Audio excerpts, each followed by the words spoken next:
नमस्कार, मी अमोल बक्षी आणि ह्या चॅनल आहे अमोल बोल. बोलतो तुमच्या मनातले बोल. चॅनलला सबस्क्राईब केलं नसेल तर करून टाका. आयुष्यात सगळ्यात जास्त त्रास कशाचा होतो माहितीये? अडचणींचा. अडचणी अशा वेळी येतात की जेव्हा आपण त्या अपेक्षा केलेली नसती. सगळं स्मूथ चाललंय, छान निघालोय आपण आणि सडनली गाडी पंक्चर झाली. सगळा वेळ जातो, डोळ्यासमोर लगेच येतं, अरे बापरे, आता आपल्याला टायर बदलायला लागेल, त्या पंक्चरवाल्याला शोधायला लागेल, त्याकडून पंक्चर काढायला टाकायला लागेल. मग आपण हा जो वेळ वाया गेलेला आहे, हा वेळ कसा हे करायचा? बरं, एवढे सगळे चांगले कपडे घातले असताना गाडीचा टायरच कसा बदलत बसू आता मी? रस्त्यात एवढं ट्रॅफिक आहे, गाडी काय करायचं? असे असंख्य विचार येतात आणि आपण त्याच्याच मागे लागतो आणि जे आपण ऍक्च्युअल ज्या कामासाठी निघालेलं असतो ते आपल्या डोक्यातनं निघून जातं. त्यामुळे अडचणी जेव्हा येतात ना, तेव्हा अक्षरशः आपल्याला त्या अशा थोड्या वेळासाठी असं हलवून सोडतात. म्हणजे त्या हिंदीमध्ये म्हणतात ना, झिंझोड के रख देते हैं. म्हणजे ते शॅटरच. अरे यार, आता काय करायचं असं होतं. तर अडचणी ही सांगितली खूप छोटी अडचण आहे, पण आयुष्यात ज्या अडचणी येत असतात, या अडचणीतनं मार्ग काढायचा कसा, यातून बाहेर पडायचं कसं, याचा सतत आपण विचार करत असतो. पण अडचणींकडे पाहण्याचा एक दृष्टिकोन आहे, तर मला वाटतं तो आपण एक विशिष्ट पद्धतीने पाहिलं तर कदाचित अडचणीतून आपल्याला मार्ग काढणं सोपं जाईल. त्याच्यासाठी हा व्हिडिओ केलाय, तो शेवटपर्यंत पहा.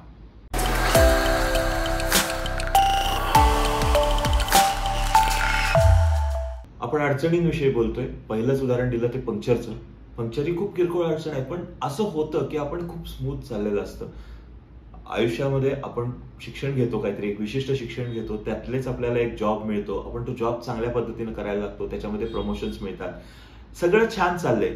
सडनली काहीतरी होतं आणि जे चाललंय त्याला ब्रेक बसतो. कधीतरी आपला सिनियर ऑफिसरच बदलतो, कधीतरी आपण ज्याच्यावर विसंबून असतो, टीम मेंबर्स असतात, त्याला कुठेतरी चांगला जॉब लागतो, तो सोडून जातो. मग आपण परत लंगडं झाल्यासारखं होतं. कुठं ना कुठेतरी बॅक ऑफ द माइंड या गोष्टी आपल्या समोर अडथळे निर्माण करतात आणि मग आपण ना अडकून पडल्यासारखं होतं. सेम गोष्ट पर्सनल लाईफमध्ये होती. कधी मित्र लांब जातात, कधी ब्रेकअप्स होतात आणि त्याच्यामुळं जे काय पर्सनल लाईफवर जो परिणाम होतो तो प्रचंड मोठा असतो. कधी एखादा आपल्या आयुष्यातनंच निघून जातो दुर्दैवानं. ती गोष्ट खूप मोठी. अडचणी येत राहतात. अडचणींचा आपण सामना करणं हे आपल्या हातात राहतं. कारण आयुष्य आहे म्हणजे आयुष्य स्मूथ चालणं हे आपण अपेक्षा करू शकत नाही. अडचणी येणारच. त्याच्याकडे कसं पाहतो आपण ते खूप महत्वाचं आहे. म्हणजे कोणीतरी कुठंतरी चायनामध्ये एक चूक करतो की त्या शास्त्रज्ञाच्या हातून एक व्हायरस लीक झाला आणि अख्खं जग 2 वर्षासाठी थांबलो आणि त्या 2 वर्षानंतर पूर्ण जगाला पुन्हा स्वतःच्या पायावर उभं राहायला पुढची 2 वर्ष घालवावी लागली. म्हणजे इफेक्टिव्हली 4 ते 5 वर्षाचा हा कालावधी आहे की जो कालावधी आपण भोगलाय. आपल्यातल्या कित्येकांनी आपले रोजगार गमावलेत, आपल्यातल्या कित्येकांचे व्यवसाय बंद झालेत, आपल्यातल्या कित्येकांचे जवळची लोक त्यांना सोडून गेलीत या कोविडच्या काळात आणि आपण घरात बसून होतो, हतबल होतो, आपल्याला माहित नव्हतं की काय करायचंय. पण आज कित्येक नवीन व्यवसाय उभे राहिले, कित्येक लोकांनी नवीन काहीतरी चालू केलं, त्यातनं बाहेर आलो आपण सगळेजण. पहिला मार्ग, आपण ही गोष्ट स्वीकारली की ही अडचण आहे, अडचण आलेली आहे, आपण ती स्वीकारली आहे. आता या अडचणीकडे अडचण म्हणून आपल्याला बघायचंय ना की आपल्या मार्गातला अडथळा म्हणून बघायचंय. लक्षात घ्या, अडथळा काय असतो? दरड कोसळली आहे, आपण निघालोय त्या रस्त्यात, दरड कोसळली, रस्ता बंद झाला, अडथळा आला, आता आपण पुढे नाही जाऊ शकत. पुढे कधी जाऊ शकू? दरड काढली तर त्यासाठी काय करायला लागेल? आपल्याला कळवावं लागेल कोणाला तरी, त्या ऑथॉरिटीज कडून ते अर्थ मुव्हिंग इक्विपमेंट्स येतील आणि मग ती दरड हटेल आणि आपण जाऊ, किंवा मागं वळून आपण नवीन मार्ग शोधून जायला पाहिजे. अडचण स्वीकारणं हे अडचणीवर मात करण्यातलं सगळ्यात मोठं आणि महत्वाचं पाऊल असतं. आपल्याला स्वीकारता आलं पाहिजे की हा, हे झालंय, दिस हॅज हॅपन्ड. कोणीतरी व्यक्ती आपल्या आयुष्यातून निघून गेले, कुणाशी तरी ब्रेकअप झाले, कुणाचं तरी काहीतरी आपल्या नोकरीच अचानक बंद झाली, आपण जे काम करत होतो ती डिव्हिजनच बंद पडली. जे टिकटॉकर्स होते ना, टिकटॉकवर आपला व्यवसाय करायचे, ते लोक आपलं परफॉर्म करून टिकटॉकवर व्यवसाय करायचे, चांगले पैसे मिळवत होते. सडनली एका रात्रीतून टिकटॉक बंद झालं आणि त्यांचा रोजगार गेला. त्यांना माहित नव्हतं हे होणार आहे, पण झालं. मग काय झालं? इंस्टाग्रामच्या रूपानं नवीन संधी उभी राहिली. त्यामुळे आता श्वास घ्यायचा दुसरा त्यातला टप्पा असतो. दीर्घ श्वास घेऊन मुळात हा विचार करायचा, अडचण आलेली आहे, मी स्वीकारली आहे की अडचण आली आहे, आता मला बघायला हवं की यातनं मार्ग कसा काढायचा. मग यातनं मार्ग कसा काढायचा म्हणजे ती अडचण हटवून मार्ग प्रत्येक वेळी निघेल असं नाही, कधी कधी त्या अडचणीला बायपास करून मार्ग निघत असतो. मग मला बायपास करून मार्ग काय निघतील, दुसरा अव्हेन्यू काय असतो, तो आपण त्याचा शोध घ्यायला चालू करायचा. म्हणजे पहिली गोष्ट आपण अडचण स्वीकारली, दुसरी गोष्ट आपण त्यातनं बाहेर पडायचे मार्ग शोधायला चालू केले, कारण ते करणं गरजेचं असतं, तर आपण त्यातनं बाहेर पडू शकत असतो. आता तिसरी गोष्ट, यात काही संधी मिळते का आपल्याला? टिकटॉक बंद झालं, त्यांचा व्यवसाय बंद झाला, इंस्टाग्रामनं रील्स चालू केले, तसे ज्यांचे व्यवसाय गेले ते लोक इंस्टाग्रामवर शिफ्ट झाले. वेळ लागला त्या सगळ्या धक्क्यातून, त्या अडचणीतून सावरायला वेळ लागला, पण त्यांच्यासाठी नवीन अव्हेन्यू उभा राहिला. पाठोपाठ युट्यूबनं शॉर्ट्स चालू केले, म्हणजे तेच सगळी मंडळी युट्यूबवर शॉर्ट्स करायला लागली, इंस्टाग्रामवर रील्स करायला लागली. बाकी काही ऍप्स आहेत पण एवढी मोठी नाही आहेत, त्याच्यामुळं त्यांनी संधी शोधली आपली आणि आपला मार्ग त्यातनं तयार केला. त्यामुळे तिसरी गोष्ट महत्वाची असते की या अडचणीत संधी काय आहे. मंदीत संधी म्हणतात ना शेअर ट्रेडिंग मध्ये, की मंदीत आली आहे तर मंदीत संधी काय आहे, तर त्यावेळी खरेदी करून ठेवूया, म्हणजे तेजी येईल तेव्हा विकता येईल. तर ती मंदीत संधी शोधायची, हा त्यातला तिसरा टप्पा असतो. आता यात बऱ्याचदा काय होतं की आपण ना अडचण आल्यानंतर मनानं पण खूप खचलेलो असतो. शारीरिक, आर्थिक हा प्रॉब्लेम झालेला नसतो, सोशल प्रॉब्लेम झालेला नसतो, पण मनानंही खचलेला असतो. मग आपण त्याच्यावर कशावर तरी राग काढायला लागतो, आपण दुसऱ्यांवर दोष द्यायला चालू करतो, की ह्याच्यामुळे झालं असं, हिच्यामुळे झालं असं, हे अन्नी असं केलं म्हणून असं झालं. सगळं मान्य आहे, पण ते करून ती अडचण जाणार आहे का? त्याच्यापेक्षा काय चुकलंय हे बघायला पाहिजे, नेमकं कुठं काय घडलंय, मग कुठं काय फसलंय हे लक्षात आलं की त्यातनं बाहेर कसं पडायचं याचाही मार्ग आपल्याला शोधतात. एकमेकांवर राग काढला, आपण एकमेकांना दोष देत बसलो तर यातनं होतं काय, फक्त आपल्याला अजून मनस्ताप होतो, नवीन काहीतरी व्याधी लागतील, बीपी वाढेल आणि काय अजून प्रॉब्लेम्स येतील, हायपरटेन्शन होईल, शुगर येईल.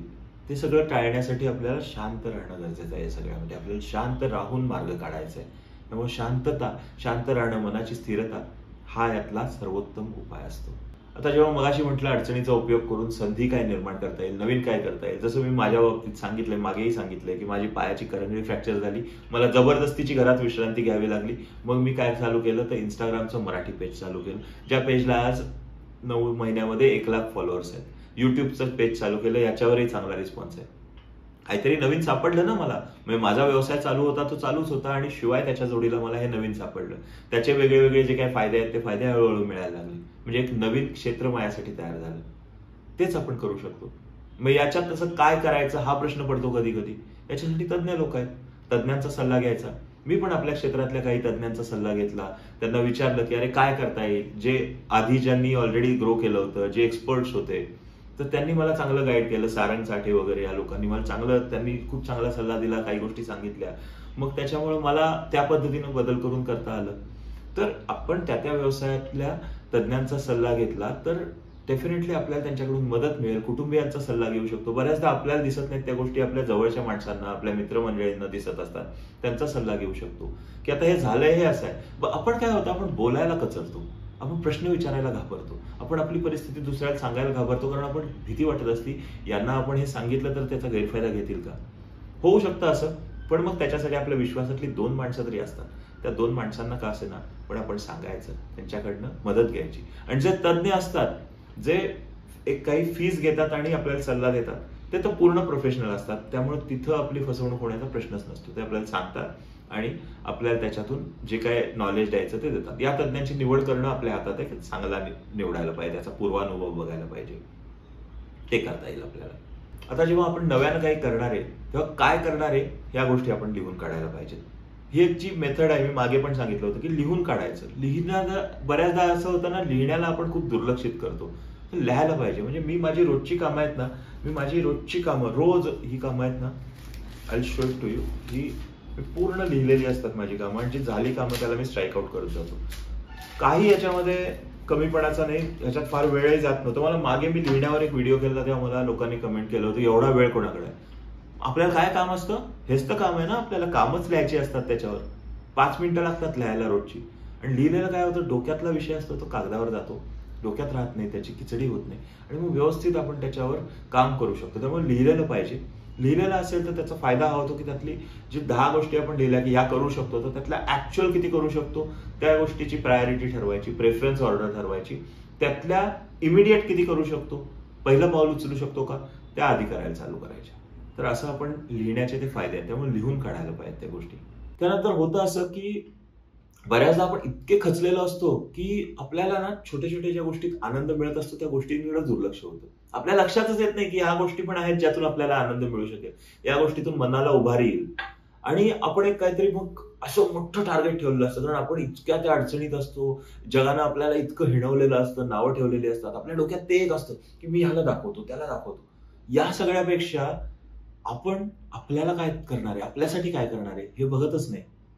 बऱ्याचदा असं होतं की आपण त्या तिरमिरीत काम चालू करतो पुन्हा एकदा काम करताना आपल्याला छोटे छोटे आपण त्याच्यामध्ये सक्सेस पण मिळत जातं, पण आपण त्या यशाकडे इतकं दुर्लक्ष करून टाकतो, आपल्याला त्यात काहीच वाटत नाही, हे काय, हे एवढं तर कधीही करू शकतो मी. पण हे करण्यासाठी आपण ज्या परिस्थितीत गेलो ना, त्या परिस्थितीचा विचार करायला पाहिजे, त्या अडचणीचा विचार करायला पाहिजे की इतक्या खाली गेलो होतो आपण, त्यामुळे आता त्यातनं एक एक पाऊल जरी वर येतोय, एक एक फूट जरी वर सरकतोय, म्हणजे आपण अचिव्हमेंट करतोय, म्हणजे आपण काहीतरी एका लेवलला पोहोचतोय. आणि जर आपण एका लेवलला पोहोचतोय, छोटी छोटी का असेना, तर ती सेलिब्रेट करायला पाहिजे. ते यश आपलं साजरं करायला पाहिजे, त्यातला आनंद शोधायला पाहिजे. आणि तो आनंद जर शोधत गेलो आपण, आपल्या पण मनाला उभारी येते, आपल्याला हुरूप येतो, आपल्याला नवीन काम करताना मग जास्त चांगल्या पद्धतीनं करू शकतो, त्यातला अनुभव घेऊ शकतो आणि मग पुढे जाऊ शकतो. आणि याच्यासाठी हे जे छोटे छोटे आनंद आहेत त्याच्याकडे दुर्लक्ष करून चालणार नाही. बरं, या सगळ्याच्या जोडीनं सगळ्यात महत्वाची गोष्ट नेहमीची असते ती म्हणजे सातत्य, प्रयत्न, मेहनत, याला पर्याय नाही. आपण नवीन ध्येय ठरवू, आपण नवीन स्वप्न करू, अडचणीतून बाहेर येऊ, नाहीतर जुन्या गोष्टी करू, जे काय करू त्याला सातत्य, मेहनत आणि कठोर परिश्रम याला अजिबात पर्याय नसतो. त्यामुळे त्यांची साथ तर काही झालं तरी सोडायचं नाही. काही वेळा असंही असतं की आपल्याला लगेच यश येत नाही, करतोय आपण, आपल्याला वाटतं आपण कुठंच पोहोचत नाहीये, मग अजून फ्रस्ट्रेशन यायला चालू होतं. पण असं नसतं. जो सातत्यानं कठोर परिश्रम करत असतो आणि मेहनत करत असतो, तो कुठं ना कुठं तरी पोहोचत असतो. रोज थोडी थोडी प्रगती करत असतो आणि ती प्रगती लक्षात येत नाही सुरुवातीला, पण ती प्रगती होत असते. ही गोष्ट मात्र आपल्या लक्षात ठेवायला पाहिजे. स्वतःवर विश्वास ठेवला की अडचणीतून बाहेर यायला अवघड जात नाही. हे वेळोवेळी मी अनुभवलंय, त्यामुळे मी आज सांगतोय. ह्या स्वानुभवाची गोष्ट आहे. आपल्यापैकी अनेक जणांनी अनुभवलं असेल, तर तसं पण तो किस्से असतील तर ते प्लीज शेअर करा की तुम्ही कशा परिस्थितीतनं तुम्ही आज इथं आलाय. सगळ्यांना इन्स्पायरिंग असेल ही गोष्ट, त्यामुळे प्लीज शेअर करा. आणि ज्यांना आता वाटतंय की अडचणीतनं बाहेरच येऊ शकणार नाही, त्यांनी या मार्गांचा अवलंब करा. हा व्हिडिओ पाहिजे परत बघा आणि डेफिनेटली तुम्ही यातनं बाहेर याल. So I wish you all the best. काय मदत लागली कमेंट करा, मला मेल करा, मी नक्की उत्तर देईन आणि हेल्प करायचा प्रयत्न करेन. All the best.